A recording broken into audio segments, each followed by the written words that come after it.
Hi, my name is Chris Hardie. I'm the design director for Danish architect Schmidt Hammer Lassen and global firm Perkins&Will. And it's actually what you've done by comparing those two projects is quite interesting, actually. You know, to go from a cultural building to a power plant, but it's all about attracting people to it and making them want to engage with it.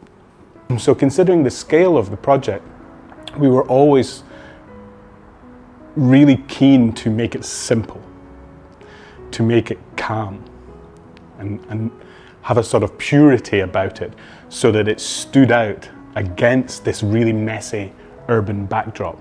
There's a number of layers of meaning within that.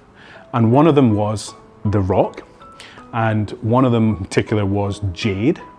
There was this idea of jade being an incredibly rough stone when it's in its raw state, but when it's in its final carved state, it's like a beautiful diamond piece of jewelry. So that became a reference of us as human beings in a way, you know, like how we're constantly bettering ourselves through knowledge and polishing ourselves as human beings.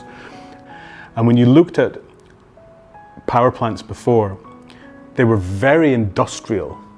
So this industrial nature kind of sends a message that the public are not meant to go there. But members of the public are the ones who are making this trash that is being burnt. And the whole thing was about how do you make a building that encourages people to engage with what it is doing, to attract it to that sort of point.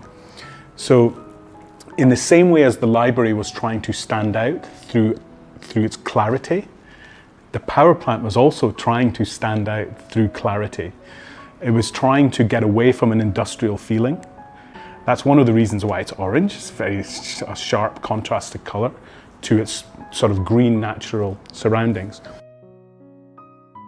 Neo Herfe was slightly different because it was slightly out of the town, out of the city. It was on their new manufacturing base. So it was much more of a destination route. So in that sense, it contained more things. It also had a link to the factory. So it was kind of like the starting point or maybe the ending point of a tour of the factory. So yeah, very open, the showcase pavilion for when you come to that campus. The staff center, of course, is very different. So it is, of course, things like canteen, offices, training facilities, spaces that are normally kind of maybe a bit more closed off anyway. And it's actually quite open from the inside. So there are big windows everywhere, but you can't see them from the outside. You can only see them when you're inside, you look through the mesh. So it plays with this kind of idea. It's a building that doesn't really have a back. It kind of has a back because there's a loading dock, but immediately opposite the loading dock is a park, which is part of the Tank Museum. So it's not really a back, the park that's there deserves it to not be a back also. And then on the completely opposite side, you're going to have a new plaza, which is going to address a new public area. And then the other two sides, you have one is of course facing the dome. Again, it's a little bit like the Shanghai Library analogy where you have this background of quite busy urban wallpaper. And you know, the dome, when you see it, say from the riverside, it's going to be very pure. And we always like that idea.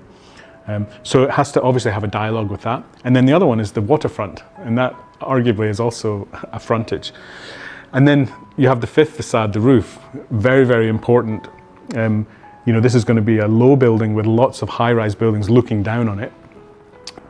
Your point about it having two facades is again totally true. It's the top part, which is a complete a discussion about opening it up to the daylight, and then this flexible series of portals, which are constructed in GRC, so using recycled glass and recycled aggregate.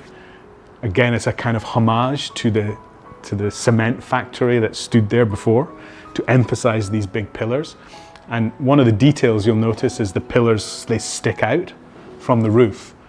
So we wanted that tectonic kind of feeling that you had this one object that was being supported by this other language. So it is that two things. You know, naturally, if you live in a place and you understand the context more, it is there's certain advantages to that, but you still go through the same process.